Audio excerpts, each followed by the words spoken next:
Another Triple H movie, another journey through mediocrity. Not too long ago, I looked at The Chaperone, a movie where Triple H gets out of jail and he wants to spend quality time with his family. He quickly gets tangled up with his old criminal buddies while acting as a chaperone for a school trip to New Orleans. It sucked, but you guys enjoyed the video, so let's do it again. Inside Out was released in 2011, mere months after The Chaperone. Was Triple H's performance so good in The Chaperone that Hollywood was knocking down his door to get him in more movies?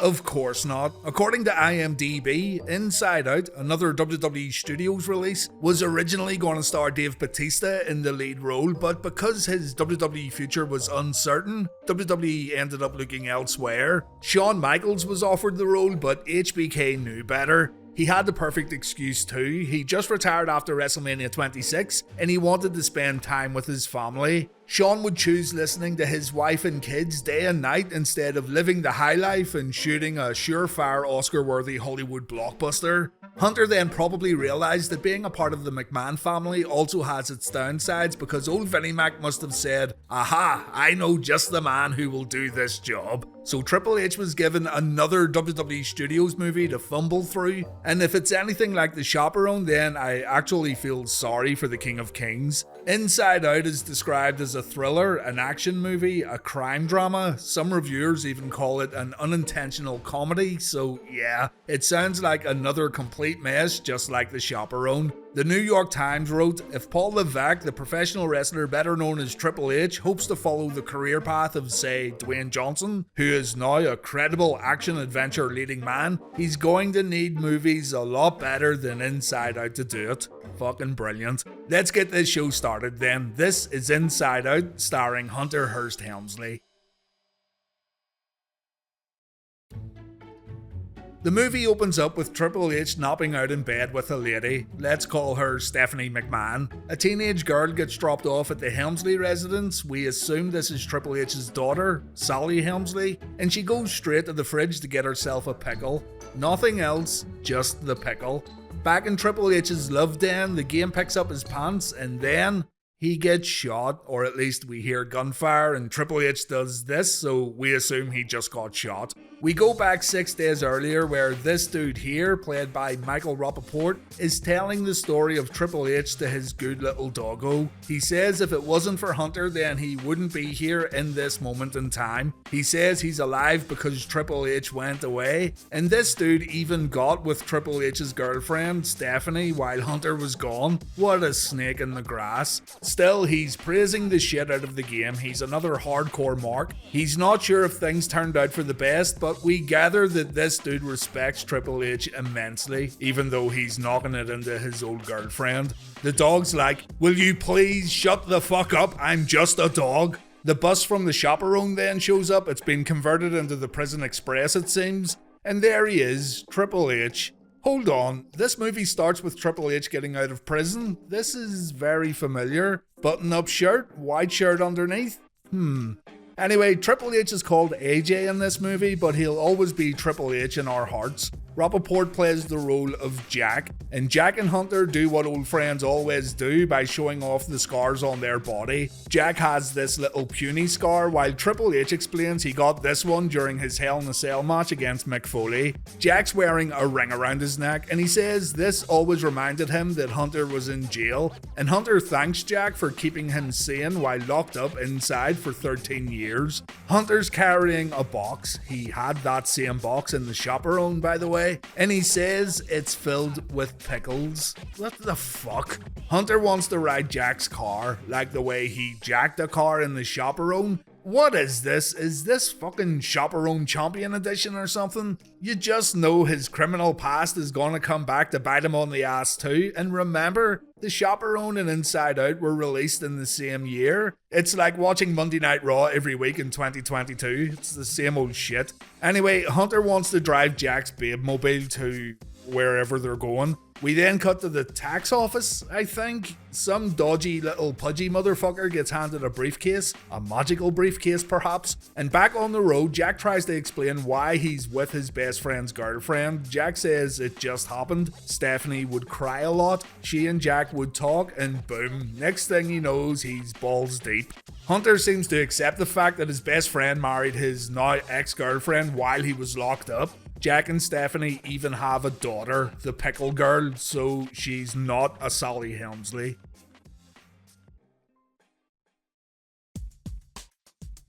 Hunter and Jack grab a bite to eat, and we learn that Jack's dad is a gangster while Jack and Triple H work just beneath him. At one point they were all big shots in Baton Rouge, but that's all gone. Jack wants Trips to talk to his dad in regards to picking up more respectable work, and Hunter says he's no longer a criminal, just like the chaperone. Triple H has a master plan. Instead of being a crime lord, he's gonna make pickles. He's not gonna watch Jack's back anymore. He's not doing any dodgy jobs. He's gonna become the Pickle Man. Jack accepts this, apparently, and they take a drive to see Stephanie and Jack's daughter. The daughter, named Pepper, is pissed off that Daddy Jack missed her track meet. Jack introduces Pepper to Triple H, and then Hunter sees his old girlfriend again. This is brutal.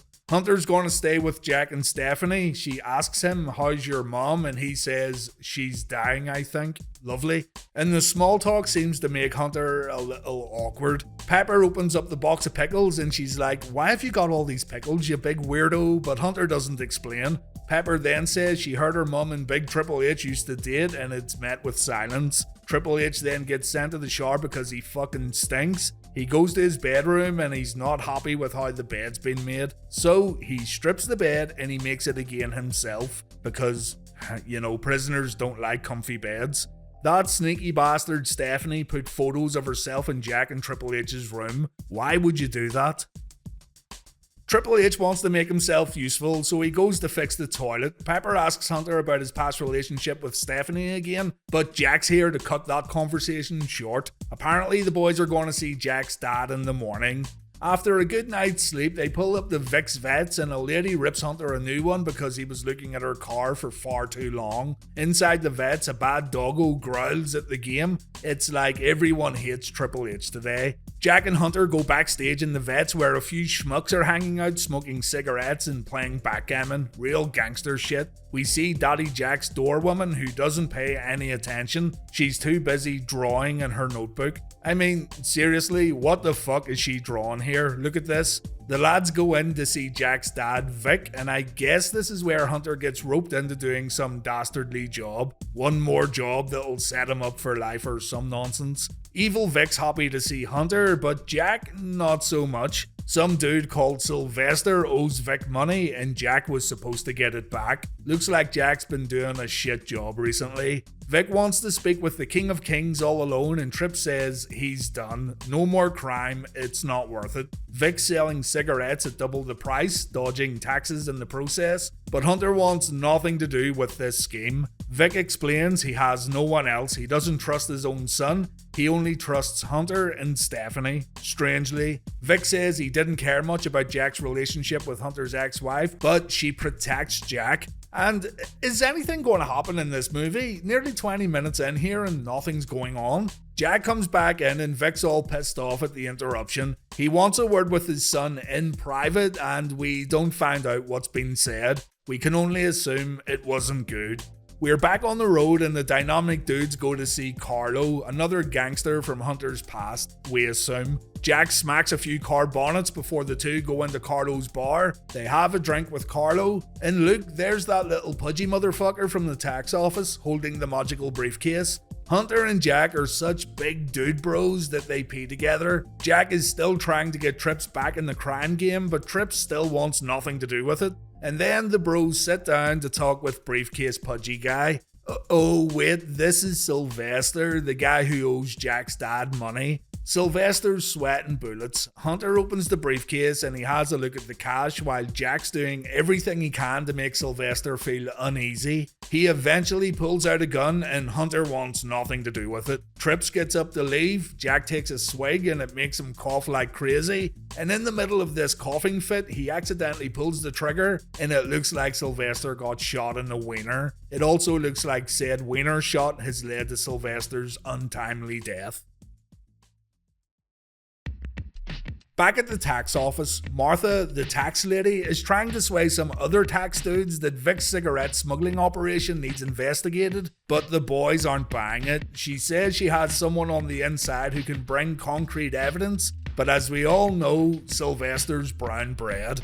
The lads learn that Martha gave her informant $250k to pay old Dr. Vic, and this instantly makes them change their mind. Back at the bar, Jack can't believe he just caused death by exploding wiener, and Hunter smacks the shit out of his best friend. Carlo's also pissed off that Jack done this in his bar, but it's time to clean up the mess. Martha's on the road looking for Sylvester while Jack completely loses his mind back at the bar. She goes to the convenience store where Sylvester works, but of course he's not there, and he never will be again. She then turns up at Carlo's bar and she says she's a police officer while banging on the door. The boys don't open the door and she just drives away. That was handled pretty easily actually. Jack whispers to Hunter that Carlo needs shot too because he's a witness and Hunter says no. All of a sudden, Triple H has become the kingpin in this situation, whereas moments ago he wanted nothing to do with all this crime nonsense. Later on, Tweedledum and Tweedledee carry Sylvester's body to a car that we assume was Sylvester's. They bring it to a scrapyard, and that should be the end of this living nightmare, right? No, Jack wants to take the magical briefcase filled with cash, and after an argument with Triple H, Jack gets his way as long as he empties the contents of the briefcase first. Why? I have no idea. But Jack takes the money out and he puts the briefcase back in Sylvester's car. The two then watch the car get crushed along with poor Sylvester. Back home, Jack soaks up in the hot tub, and it sounds like he's going to pay off another criminal with the money he just got from Sylvester. His dad also phones, and Jack says he and Hunter will pay him a visit tomorrow. Inside the house, Pepper wants to know the top 10 worst things about prison. I'm sure there's a YouTube video for that somewhere, but Hunter gives the top 3. The food, the heat in the summer, and waiting. Waiting for more waiting. Like how I'm waiting for this movie to get good. Triple H then gives Pepper a lesson about making pickles while talking about boys and whatnot. And Jack's getting a little jealous of Trips getting all buddy-buddy with his family. They're all enjoying Triple H's massive pickle, and that's enough for Jack to come in and spoil the fun. Jack says he smoothed things over with his dad, but he also confirms he didn't tell Vic about the $250k, so Jack's robbing Peter to pay Paul, it seems. Later that night, Hunter goes to the kitchen to rob the family of their shredded cheese, but Stephanie's there, guarding the cheese. She says Jack's drinking all the time, the family's broke, and she doesn't want Triple H complicating her life. All Triple H wanted was some shredded cheese for fuck's sake. She ends up backing off, and because there's no cheese, Hunter grabs a pickle. Of course he does. The tax lady shows up at the cop shop. She explains who her informant is. She talks about Dr. Vic and his operation. This cop here couldn't give a flying fuck, but friendly cop here says he'll try to bring in Vic's son for an interview. The next morning, Jack sleeps in and he's getting cold feet. He's thinking of running away and leaving all his problems behind. He opens the fridge to get some milk for cereal, but he opts for a big old pickle instead. He munches it with vigor, and Triple H looks on as if to say, "That's my boy." This movie should have been called Pickle Master. Stephanie's pissed off that Jack's running away to hide out in a cabin, while in the house, Trips finds a few loaded guns in a drawer. He then watches on as Jack gives Stephanie a hug. And then we cut to Tax Lady visiting her dad, who, ironically enough, is losing his battle with lung cancer. She gives her dad the lowdown and lets him know what's going on. He used to be an ex-cop and they're working together to bring down this cigarette smuggling shit. Jack's getaway gets interrupted by a cop on the road who Jack decides to run over, so now Jack's in deep shit. Triple H then visits the same retirement home where Tax Lady's currently hanging out. They walk right past each other. Trips visits his mum, and oh boy, Mummy Helmsley's a right piece of work. She complains that there's no booze, ciggies, or decent food at the retirement home, but she's got some bozo who leaves her a flask filled with the good stuff. Absolutely wild. Mummy Hunter says Jack's been like a son to her as she takes a swig, and Hunter decides to leave the old drunken bastard. Back at Vic's office, Triple H lies for Jack. He says Sylvester pulled a gun, but Vic wants to know where the money is. He doesn't want to hear Triple H's bullshit. He just wants the money, and he wants to ensure that this whole mess doesn't get back to him. So he gives Trips a shooter, and he gives him a stack of money. And if Triple H wants to become Pickle Man, that's absolutely fine, but he needs to clean up this mess first and get Vic his sweet tax dodger money. Vic says he doesn't want to see his son ever again. Tripp says he's got it, but he doesn't take the gun nor the money. Tripp says he's gonna do it his way. So he arms himself up with his pickle cannon and 200 pickles. It's time to play the game. Tax Lady and Friendly Cop notice Triple H going into Carlo's. They don't act right away. It's time for a stakeout.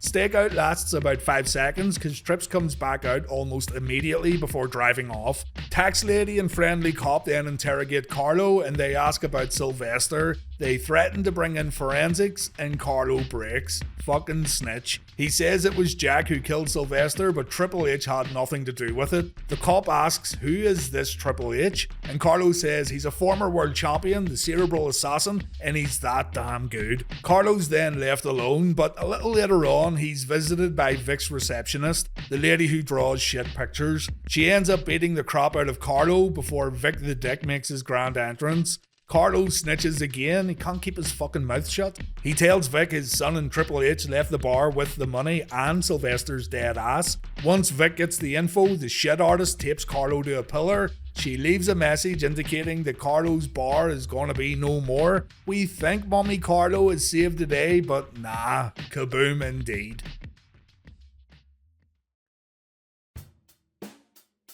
Back home, Triple H tells Pepper that he went inside for manslaughter. He was trying to help a friend, who we assume was Jack, but it was still the dumbest thing he ever did. Pepper wants to know what her mom and dad were like as kids. It's all very wholesome, but Jack's on the phone being an asshole, and of course, Stephanie isn't happy. She then makes a mysterious phone call. She says tomorrow, and she's sure. What's she up to, and why is she being so sneaky? The next day, Trips is waiting to see his probation officer, but Tax Lady takes a seat next to him. She acts dumb and Triple H tells her he served 13 years and he just got out. Hunter then gets called and he gets brought in to see his probation officer, and when Trips gets done with his appointment, Tax Lady and Friendly Cop reveal their true identities. Alright, so they can just tell apparently that Triple H has nothing to do with the explosion by the look in his eyes, and they tell Hunter that Jack ran over a rookie cop and they know he's on the run from Sick Vic. Basically, they know Triple H wants a way out of this mess, and Mulder and Scully here want a way in. So Trips ends up working with these two do-gooders. They watch as Vic gets arrested on smuggling charges, but this isn't enough. He needs to go down for murder. So here's the deal. Hunter gives up Jack. Jack may not be doing so well anyway because that rookie cop he ran over managed to fire a bullet just before he got walloped. So it would probably be in Jack's best interest to get some medical help too. Jack then pleads to a manslaughter charge. Vic gets brought in too. He gets done for Carlo's murder, and they all live happily ever after. If Tripp says no, then Friendly Cop here will pin everything on the game, Sylvester's death and the explosion at Carlo's, meaning Trips goes back inside and he can kiss his pickle business goodbye. Trips pays Vic a visit inside the slammer, and Vic isn't happy that both Hunter and Jack lied to him. Trips wants to know what exactly Vic wants, and Vic pretty much says it's time for Jack to go bye-bye. He does this by talking about sick dogs and playing peekaboo with Triple H. Hunter busts into Stephanie's house. He explains someone snitched on Vic and he's in the slammer. Trips needs to know where Jack is so he can protect him. Jack needs to go to the cops and turn himself in, so Stephanie gives Jack's location. He's in her parents' place in Tunica. The backgammon masters from Vic's Vets follow Hunter as he makes his way to the cabin, but Hunter's no oblivious asshole. He spots these losers following him, so he pulls over. He walks through a diner kitchen. He wraps his fist with some cardboard, and look at this. These two J-Brones are looking right in their mirrors and they still don't see Triple H coming. Trips beats the shit out of Muggsy and Joe Banana here before continuing his quest. Moments later, Triple H pulls up at the cabin. He and Jack go to the river, and we're getting some serious of mice and men vibes here. Triple H confirms that Vic sent him to kill Jack, but Jack's like, surprise motherfucker, one step ahead. Trips tells Jack to stop being a dick and put the gun down. Jack fires a few shots in the air because, I don't know. And Trips explains the whole situation. Carlo, the tax lady, and the deal Triple H cut with the cops. Jack says it ain't happening, he's not turning himself in. Triple H says he wants to make some sweet pickles, so Jack has to take the manslaughter charge. Triple H says that Pepper loves Jack, she told him so, and this is enough to make Jack reconsider. Jack walks off, and then we hear a gunshot. I mean, fuck, that's a bit dramatic, isn't it? Did he just... Wow, okay, he did. He done himself in. Trips then carries a body, presumably Jack's, to some dude's house. Hunter says he works for Vic the Dick, and the guy's like, okay, bring him in. The way they killed Jack off here was so sudden, and you didn't think for a second he'd kaboom himself, but there you go.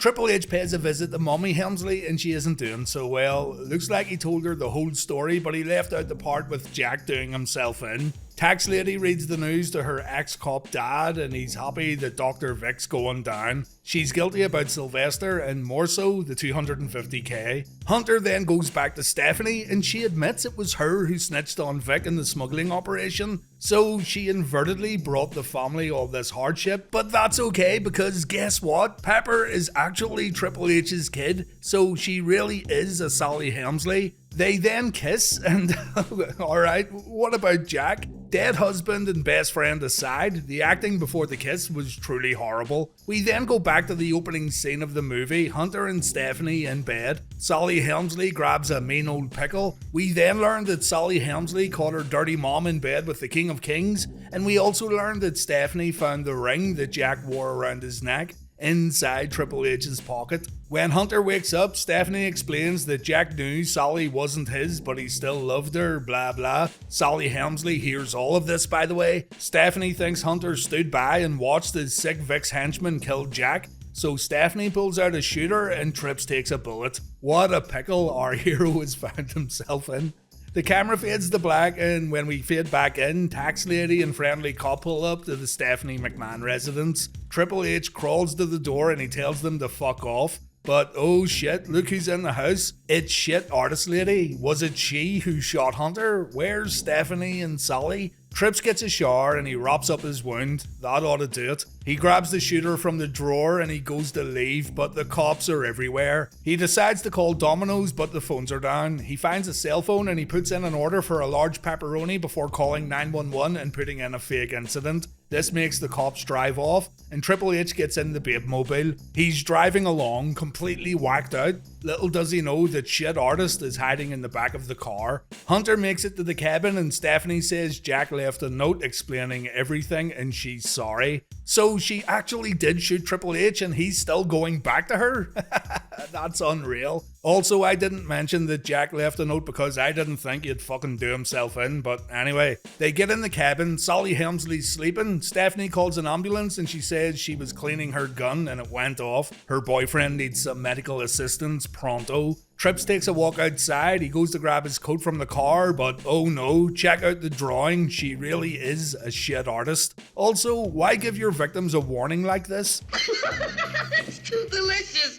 I even gave you a tip-off. Trips has enough time to get Stephanie and Sally out of the cabin before it goes kaboom. Hunter tells this woman who just shot him to take their daughter to safety. He has to finish this. WrestleMania main event, Triple H versus shit artist. She gets in a cheap shot while Hunter's aiming at absolutely nothing. Hunter manages to land a sweet right while he's on the ground. I mean, how far up did he have to reach here? Artist lady gets back up and a 2x4 shot to the arm ensures Hunter won't be grabbing his weapon. It looks like it's all over for the King of Kings, but Sally Helmsley comes to the rescue and the world is saved from any more shit art. I've been outridden. 2 weeks later, Sally and Stephanie pay their respects at Jack's grave. Respects as in kicking the shit out of the family gravestone. Jack narrates the ending, saying things turned out for the best. He was a placeholder, he loves the family, and he helped make things right. Hunter says he wants a sweet ass pickle right about now, and Sally goes to grab a few from the pickle jar. Inside the pickle jars are stacks of money, $250k from Sylvester's magical briefcase. Inside Out wasn't as bad as The Chaperone, but it feels slow in places, and again, it seems to struggle in terms of what it wants to be. It kind of feels like a made-for-TV movie that lacks style. Triple H again isn't bad at all, and Rappaport isn't bad either, but practically everyone else is comically bad in places, in particular Parker Posey, who played Stephanie. You don't feel anything for the characters, and character relationships are all over the place. I mean, come on, Stephanie shot Hunter and he's like, okay, I'll literally come crawling back. Sally just accepts that she's got a brand new dad. Jack flips back and forth from likable to absolute asshole. It's all over the place. I guess they were going for a complex family dynamic here, but it didn't really work. It isn't awful, it isn't completely unwatchable, but it isn't recommended either. Actually, don't watch this movie ever. The moral of the story is, focus on your pickle and everything will be alright. I don't know. Thanks for watching anyway though, and take care. 1, 2, is this on? I'm not gonna listen to anybody. Tell me who and what to be.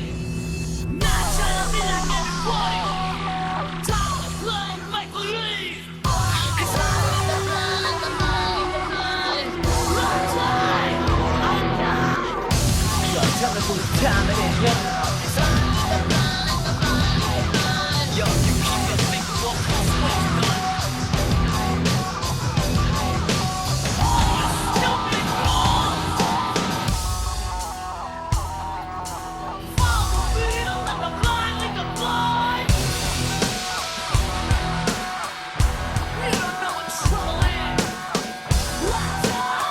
Let the music keep playing.